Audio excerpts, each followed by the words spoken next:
ኣብ ኢትዮጵያ ክልል ኣምሓራ ዞባ ሰሜን ጎንደር ዳባት ኣብ ዝበሃል ከባቢ ኣብ ዝርከብ ማዓስከር ስደተኛታት ክቕመጡ ዝጸንሑ ቅድሚ ክልተ ኣዋርሕ ኣብ ትሕቲ ቀይዲ ዝኣተዉ 5 ኤርትራውያን ስደተኛታት ዛጊት ናብ ቤት ፍርዲ ከም ዘይቀረቡ ስድራቤቶም ሓቢሮምሉ ኣብ ዘለዎ እዋን ብዘይተፈልጦ ወገናት ድማ ንኽንፈትሖም ክሳብ ፍርቂ ሚልዮን ብር ክፈሉ ዝብል ሕቶ ይመጾም ከም ዘሎ ገሊጾም እዞም ንማዕከን ዜና ድምፂ ኣሜሪካ ብዛዕባ እዚ ማእሰርቲ ናይዞም ኤርትራውያን ስደተኛታት ሓበሬታ ዝሃቡ ኣባላት ስድራቤቶም እቶም ኤርትራውያን ስደተኛታት ኣብቲ ዓለም ዋጭ ዝበሃል ኣብ ዳባት ዝርከብ ማዓስከር ስደተኛታት ክቕመጡ ከም ጸንሑን ቅድሚ ክልተ ኣዋርሕ ድማ ብዘይተፈልጠ ምኽንያት ኣብ ትሕቲ ቀይዲ ከም ዝኣተዉ ክሳብ ሕጂ ድማ ናብ ቤት ፍርዲ ከም ዘይቀረቡ ይኹን እምበር ካብ ዝእሰሩ ንድሓር ዘይተፈልጦ ውልቀ ሰባት ደደው ኢሎም ንኽነውፃልኩም ፍርቂ ሚልዮን ብር ወይ 500,000 ብር ክፈሉ ይብልዎም ምህላዎም ስድራቤቶም ገሊጾም ኣለዉ እዞም ኣባላት ስድራቤት ኣብ መግለጺኦም ብዛዕባቲ ብዘይተፈልጠ ቁጽሪ ቴሌፎናት ብዘይተፈልጠ ውልቀ ሰባት እንዳተደወለ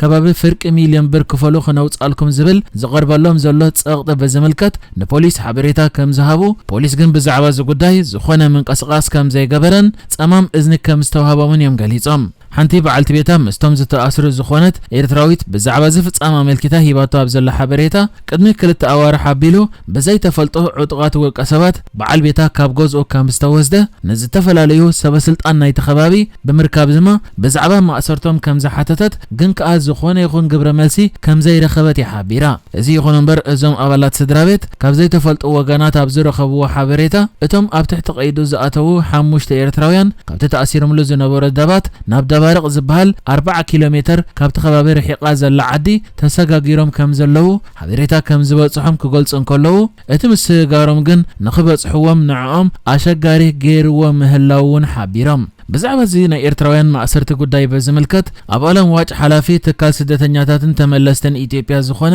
እምሃ ኣመረጋ ኣብ ዝተሓተተሉ እዋን ብዛዕባ ማእሰርቲ ናይቶም ኤርትራውያን ስደተኛታት ሓበሬታ ከም ዘለዎ ክገልጽ እንከሎ ይኹን እምበር ብዛዕባቲ ኣብ ልዕሊ ስድራቤቶም ከባቢ ፍርቂ ሚልዮን ብር ክፈሉ እንዳተባሃለ ጸቕጢ ዝወርድ ዘሎ ዝኾነ ሓበሬታ ከም ዘይብሉ ገሊጹ ንሱ ብተወሳኺ ምንዋሕ ማእሰርቲ ናይቶም ኤርትራውያን ክነቅፍ እንከሎ ብዛዕባ እቲ ጉዳይ ድማ ሰበስልጣን ክምርምርዎ ጻውዒታት የቕርብ ምህላውን ተዛሪቡሎ እቲ ጉዳይ ክምርመርን መፍትሒ ክግበረሉን ድማ መሰበስልጣን ክልል ኣምሓራ ከምኡ ድማ ኣብቲ ከባቢ ዘሎ እዚ ይተሓባበር ምህላው ገሊጹሎ ኣብ ክልል ኣምሓራ ዳባት ኣብ ዝበሃል ቦታ ኣብ ዝርከብ ዓለም ዋጭ ዝበሃል ማዓስከር ስደተኛታት ድሕሪ ኩናት ትግራይ ኣብቲ ኣብ ትግራይ ዝነበረ ማዓስከር ስደተኛታት ዝነበሩ ኤርትራውያን ስደተኛታት ዝሰገርዎ ማዓስከር ስደተኛታት ኮይኑ ይኹን እምበር ኣብዚ ዝሓለፈ 2 ዓመት ብዘይተፈልጡ ወገናት ተደጋጋሚ ምጭዋይ ስርቅን ጎነፅን ኣብ ልዕሊኦም ክወርድ ከም ጸንሐ ክጠርዑ ጸኒሖም እዮም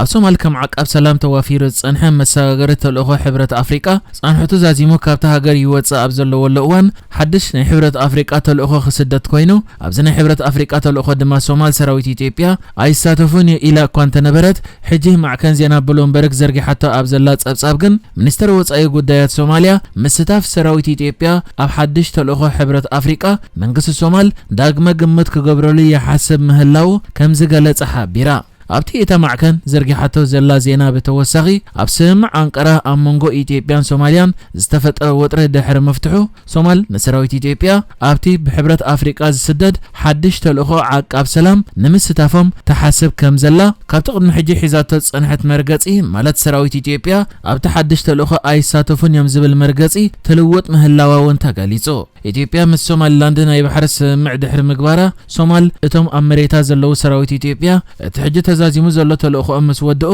ናብ ሃገሮም ክምለሱን ኣብ ሓድሽ ተልእኾ ድማ ከም ዘይሳተፉን ክትገልጽ ጸንሐት ይኹን እምበር ብመንጎኘት ቱርኪ ኣብ መንጎ ክልቲአን ሃገራት ምርድዳእ ድሕሪ ምግባሩ ሶማል ነቲ ወሲዳቶ ጸንሐት ውሳነ ዳግመ ግምት ክትገብረሉ እያ ዝብል ዜናታት ይዝርጋሓሎ ሶማል ህላወ ሰራዊት ኢትዮጵያ ኣብ መሬታ ንኽቕጽል ዳግመ ግምት ትገብረሉ ኣላ ዝብል ዜናታት ይዝርጋሓሎ ኣብ ዘሎ እዋን ድማ ሚኒስተር ምክልኻል ኢትዮጵያ ዓይሻ መሐመድ መሰበስልጣን መንግስቲ ሶማል ንምዝራብ ሎሚ ናብ መቃዲሾ ሶማል ከም ዝኣተወት ማዕከን ዜና ሮይተርስ ጸብጺቡ ሚኒስተር ወጻኢ ጉዳያት ኢትዮጵያ መሰበስልጣን ሶማል ኣብ ምንታይ ክትዝት ምዃና ብዕሊ እኳ እንተዘይተገልጸ ዘሎ ኣብ ጉዳይ እቲ ሓድሽ ብሕብረት ኣፍሪቃ ኣብ ሶማል ዝዋፈር ኢትዮጵያ ድማ ሰራዊታ ካብኡ ክግለል ዘይትደልዮ ዘላ ሓድሽ ናይ ሕብረት ኣፍሪቃ ዓቃብ ሰላም ኣመልኪታ ክትዛተ ከም እትኽእል ይግለጽ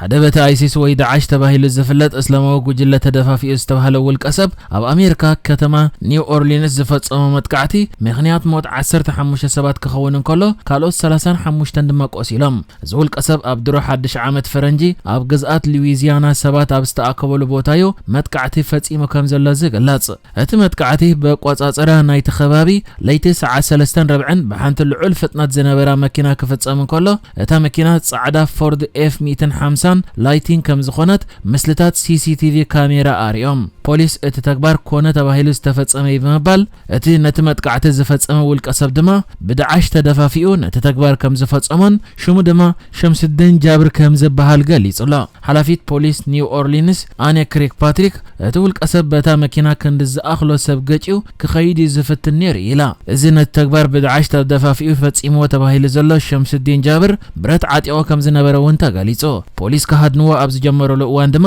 ናብ ፖሊስ ተኹሲ ብምኽፋቱ ክልተ አባላት ፖሊስ ቆሲሎም እዮም FBI ነቲ ጉዳይ ተግባር ግብረ ሽበራ በዝብል መርመራ የካይደሎ ከም ዘሎ ተሓቢሩሎ እቲ ነቲ መጥቃዕቲ ዝፈጸመ ሸምስዲን ጃብር ኣብ ቴክሳስ ኣሜሪካ ዝመቕማጡ ቅድሚ ሕጂ ኣባል ሰራዊት ኣሜሪካ ዝነበረ ኣሜሪካዊ ከም ዝኾነ ዝተገልጸ ኮይኑ ቅድሚ ሕጂ ከዓ መዝገበና ትራፊክን ስርቅን ብዝተኣሳሰር ገበናዊ መዝገብ ከም ዝነበረውን ተገሊጹሎ ኣብታ መጥቃዕቲ ዝፈጸመላ መኪና ከዓ ባንዴራ ዳዓሽ ሰቂሉ ዝተረኽበ ኮይኑ FBI ድማ ሸምስዲን ጃብር ምስ ኣሸበርቲ ጉጅለታት እንታይ ዓይነት ርክባት ነይርዎ ክኸውን ይኽእል በዝብል መርመራ የካይዳሎ